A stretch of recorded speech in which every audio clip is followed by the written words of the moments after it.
The next space station crew launching from America, a mission milestone for our next Mars rover, and an update on a future Mars sample return mission. A few of the stories to tell you about this week at NASA.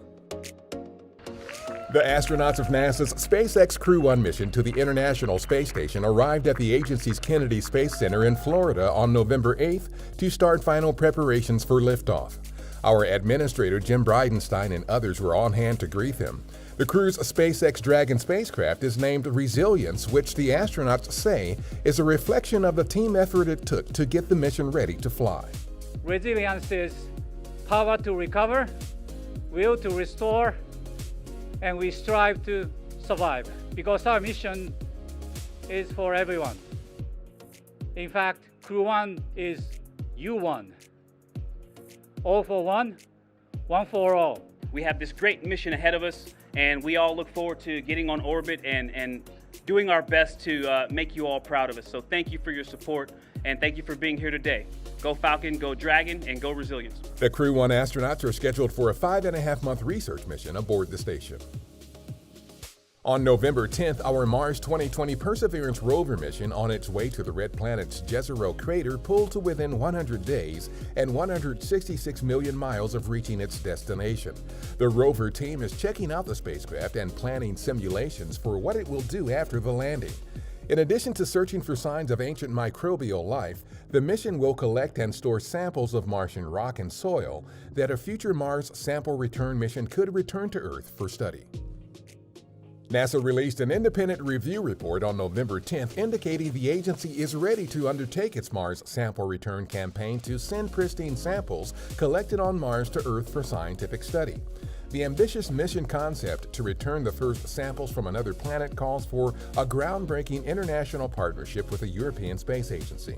To read the full report, go to nasa.gov/reports. NASA announced 20 partnerships with U.S. companies to mature industry-developed space technologies for the moon and beyond, including a 3D printing system for our Artemis program, testing a simple method to remove dust from planetary solar arrays, and more. For more about NASA space technology, including public-private partnership opportunities, check out nasa.gov/spacetech. A constant bombardment of radiation from Jupiter may cause the dark side of the planet's icy moon Europa to glow in the dark. New NASA research details for the first time what the glow would look like and what it could reveal about the composition of ice on Europa's surface. Our Europa Clipper mission, targeted for launch in the mid-2020s, will observe the moon's surface during multiple flybys while orbiting Jupiter. Our Ames Research Center is using augmented reality software to make useful information about drones and other aerial vehicles more widely available to airspace operators, local public officials, emergency responders, and others. It's part of NASA's effort to help develop an air transportation system for revolutionary new aircraft. That's what's up this week at NASA. For more on these and other stories, follow us on the web at nasa.gov/twan. I always wanted to be an astronaut. I just turned 4 when we first landed on the moon, and I have very distinct memory of my parents taking me and my older sister out into the backyard, and the moon was rising over our house, and they pointed up there and said, "We have people there." And even at 4, I thought that just sounded like the best idea ever. We have been given the scientific knowledge, the technical ability, and the materials to pursue the exploration of the universe. To ignore these great resources would be a corruption of a God-given ability. I had seen a new class of astronauts that had been hired for the space shuttle, and I was reading in the newspaper what their qualifications were, and just going through some of them, I realized I can do that, and that was a big turning point. I'm Dr. Shannon Walker, NASA astronaut, and I am getting ready to fly on the Crew 1 mission to the International Space Station. Crew 1 is the first operational mission of the Crew Dragon vehicle to the International Space Station. I was not expecting the call to be assigned, and so anytime you get a flight assignment, it's tremendously exciting.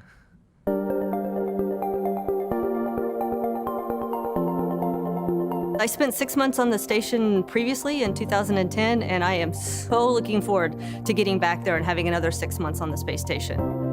There are so many things that you could do on station. What I like about it is every day really is different. You get up and you may be doing a biological experiment one day, you may be doing maintenance on equipment the next day, and then the day following that, you'll be doing some sort of experiment in chemistry. What I have found being part of the International Space Station program, and not just Russia, but our colleagues in Japan and Europe and Canada, is that underneath it all, we all have the same goals and we all have the same passions. The Dragon spacecraft represents to me is just a continuing evolution of better computing power that's evolved over the years and different ways that the crew can interact with the spacecraft. SpaceX is a very interesting company. There are so many young people. I always imagine it to be like it was in the early Apollo days at NASA, with so many young engineers so passionate about what they are doing. The important thing is we both have learned from each other, and now we've got a very strong bond on what we want to accomplish and how we need to accomplish it together. I do believe that human spaceflight is an imperative for our planet, and to be a part of that, to keep the progress growing, I find very inspiring.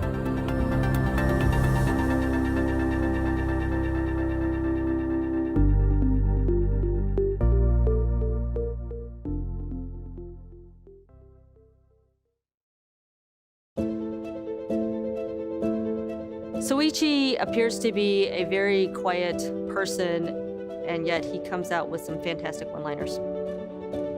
Soichi is probably the quietest, but he is probably the funniest as well. Earlier, I used the word dignified to describe him, but his humor is very dry and subtle, but it is extremely witty, and it just makes it that much more funny. Konnichiwa. My name is Soichi Noguchi. I am Mission Specialist 1 on Crew 1 mission to International Space Station. Well, my mission will be help support commander and the pilot on Crew Dragon. And of course, once I arrive on the space station, I'll be a board engineer and do lots of science and maintenance and spacewalks, robotics, all kinds of work. I'm really fortunate enough to have a good crew member. And obviously, we have a lot of a different background, and the diversity definitely gives us a great rigidity to our crew. I wanted to be an astronaut for a long time. High school days, I watched the shuttle launch. I studied aerodynamics and aerospace engineering. When I turned 30, Japanese Space Agency started recruiting another astronaut class. I was fortunate enough to be selected and sent immediately to Johnson Space Center. My first flight was 2005. That was on the Space Shuttle Discovery, STS-114. And the next flight was 2009. That was on the Russian Soyuz. The vehicle is definitely like living creature. All the pipes, all the pipelines are alive. I really remember the morning of the launch day. I arrived at the pad. Hey, this vehicle is alive and waiting to go up. And liftoff of Space Shuttle Discovery, beginning America's new journey to the moon, Mars, and beyond. I'm really looking forward to go back to that launch day. The Crew 1 is the first operational spaceflight after the certification given by NASA. Important thing is this is brand new, designed from scratch, 21st century spacecraft. And this is a new design. And obviously the SpaceX did a very nice job. The spacecraft of this century is not just for America, but this is an international corporation, and all the other people around the world have a chance to ride on this Crew Dragon. So this is a new era.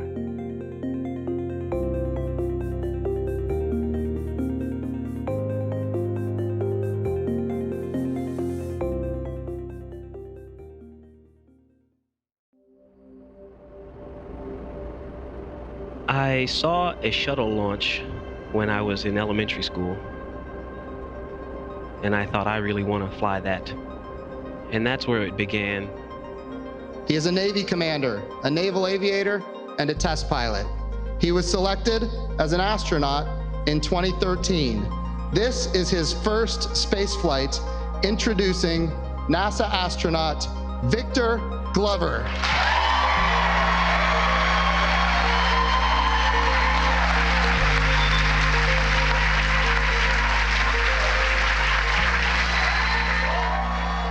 First and foremost, I'm just grateful to God and to my family. To work and live in space is just a humbling and amazing blessing in and of itself. This is a test pilot's dream.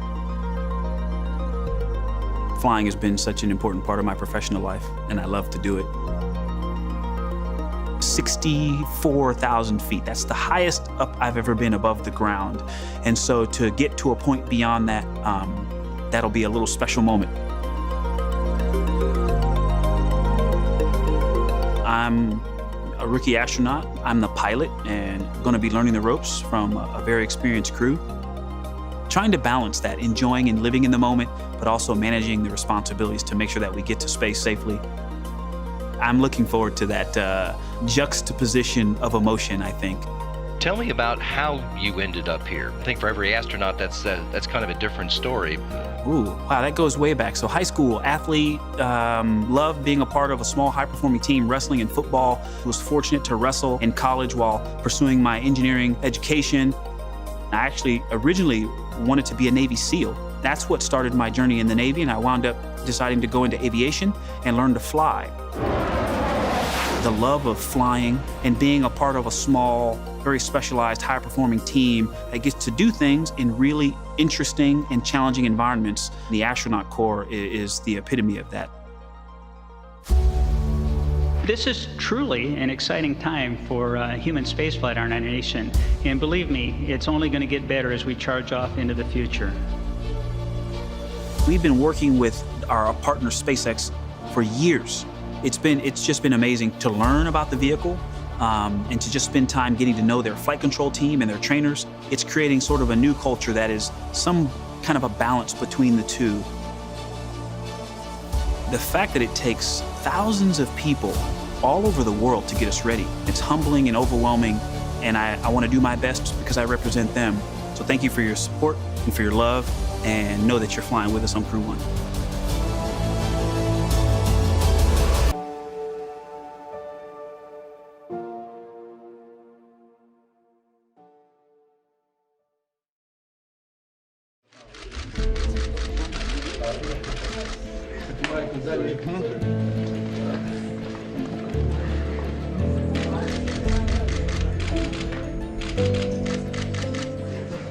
Sitting on the launch pad is definitely a moment that you're always thinking about, right? That's one of the more critical phases of the flight, as you can imagine. You're very focused in, right? It can be a very emotional time.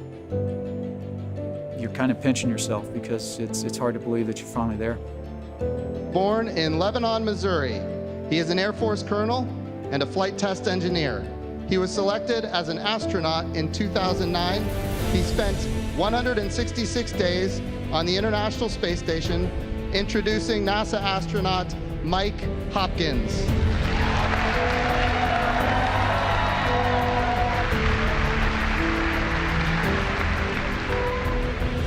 You know, it's funny, I mean, a lot of times people think of the dream of being an astronaut as something that a kid would have. And I remember when my wife and I first started dating at the University of Illinois, and I told her that I wanted to be an astronaut, she laughed at me and kind of said, "Are you serious?"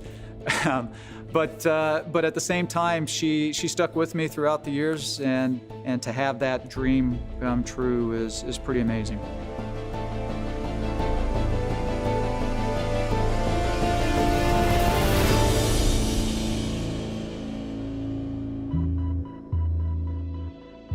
My role on the Crew Dragon itself, as part of Crew One, is the commander of the vehicle. We'll be launching to the International Space Station, and we're going to be doing a long-duration mission, a standard long-duration mission. One of the nice things about being on board the International Space Station is you have a lot of connectivity, believe it or not, with your family. And so I was able to call just about every day.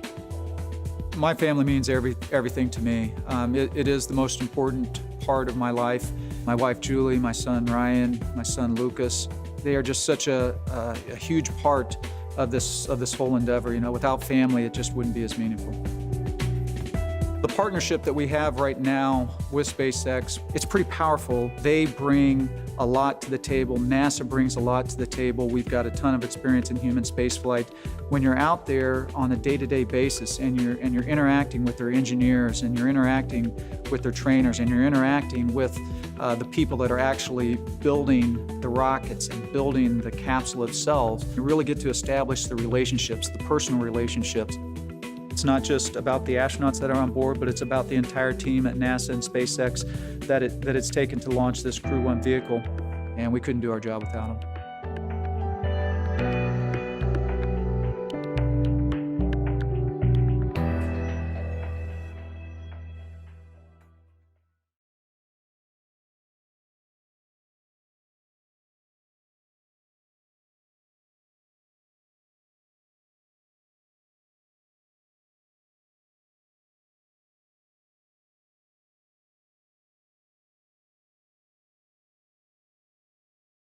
Ten, 9, 8, 7, 6, 5, 4, 3, 2, 1, 0. Ignition. Liftoff. And resilience rises. Not even gravity contains humanity when we explore as one for all.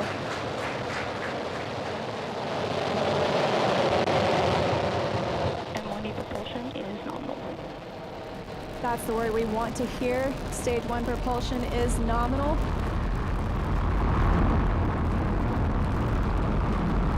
Almost 30 seconds into this historic mission, flying crew on board Dragon and Falcon 9. Stage 1 is preparing to throttle down.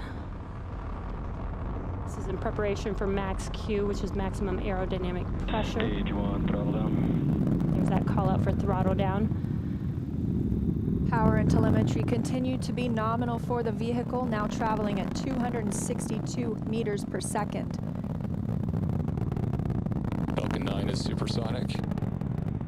There's that call out. The Falcon 9 is supersonic, and we will be passing through max Q here shortly, the largest structural load during ascent. Max Q. And there's that call out. That Falcon has passed through max Q. 1 Bravo.